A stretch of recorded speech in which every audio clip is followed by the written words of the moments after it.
Let's jump right in, guys. Have you ever wondered what happens when the absolute most connected generation in human history starts asking genuinely difficult questions about our inherited traditions? Well, welcome to this explainer. Today we're digging into a pretty fascinating dynamic. We're looking at what actually happens when Gen Z begins to rigorously question the spiritual, cultural, and historical frameworks they've just been handed by previous generations. So, when young people ask, hey, how do we know this is true? It's absolutely crucial we understand the intent behind it. They aren't throwing out these questions to insult religion, not at all.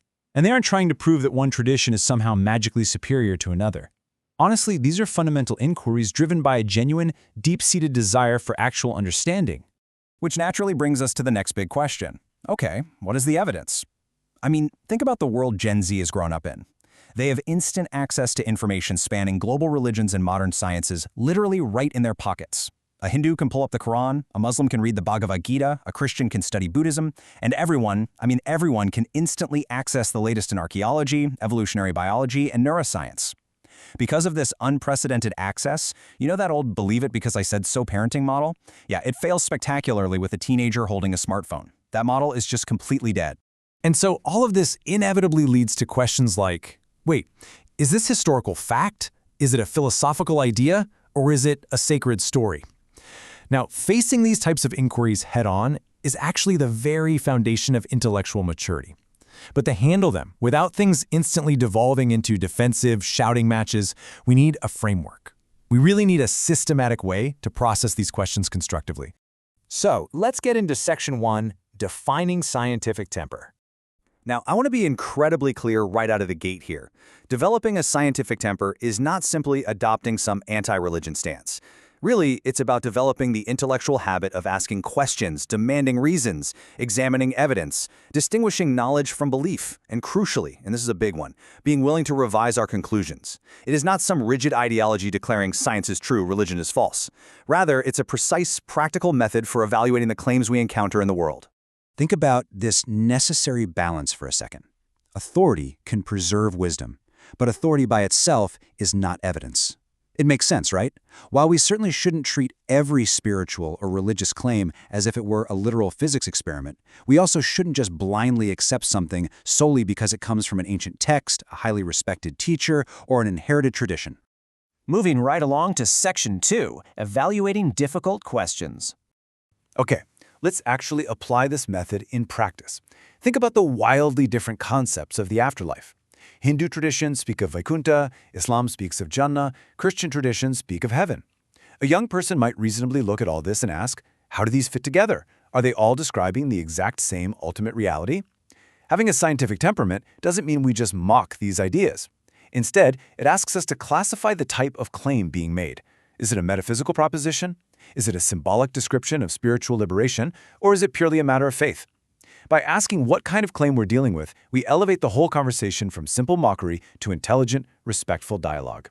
And that beautifully sets up another example. We really have to differentiate between the incorporation of a mythological figure, like how many Hindu traditions regard the Buddha as an avatar of Vishnu, and engaging with a historical teacher, meaning the historical Buddha's actual grounded teachings on suffering, impermanence, and meditation. A young person might logically ask why those historical teachings aren't more central to ordinary religious practice. And you know what? That isn't an attack. It's simply analyzing the difference between religious mythology and historical teachings, and doing that ultimately enriches our understanding of both Hinduism and Buddhism. Let's pivot to another heavily debated topic, the relationship between the Indus Valley civilization and later Vedic traditions. How in the world do we answer this? Well, we don't just say, our tradition says this, therefore it happened exactly like that. And we definitely don't just pick whichever modern political narrative we happen to prefer. No, we have to rely on an intersection of rigorous evidence. We must look at the archaeology, the material culture, ancient texts, linguistics, and even population genetics. And honestly, sometimes the most honest historical answer to these massive debates is simply, we don't yet know with certainty. Remember, admitting that isn't a weakness, that's just rigorous scholarship in action. All right, Section 3. Myth, history, and symbolism. Getting this right requires the critical skill of distinguishing between different types of truths. And this essentially comes down to 3 steps. First up, identify the story. Second, determine the intended truth. So, is it historical, moral, psychological, metaphysical, or symbolic? And third, hold these distinctions without destroying the value of the tradition itself.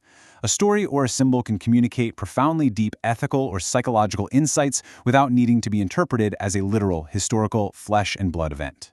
A mature civilization is able to hold these distinctions beautifully. But what about the ultimate friction point? What happens when religion and science appear to conflict? This is without a doubt perhaps the most difficult situation. What exactly are we supposed to do when a traditional interpretation directly contradicts strong, verifiable scientific evidence? Well, we essentially have three options here. We could just reject the scientific evidence, we could reject the entire religious tradition outright, but I really want you to focus on this third option, re-examine the interpretation. Think about it. Perhaps that ancient statement was never even intended as a scientific description in the first place. Perhaps it was purely metaphorical and belonged to a completely different conceptual world. We constantly have to ask ourselves, is science contradicting the religion itself, or is it merely contradicting one very specific interpretation of that religion? Honestly, that distinction can make all the difference in the world.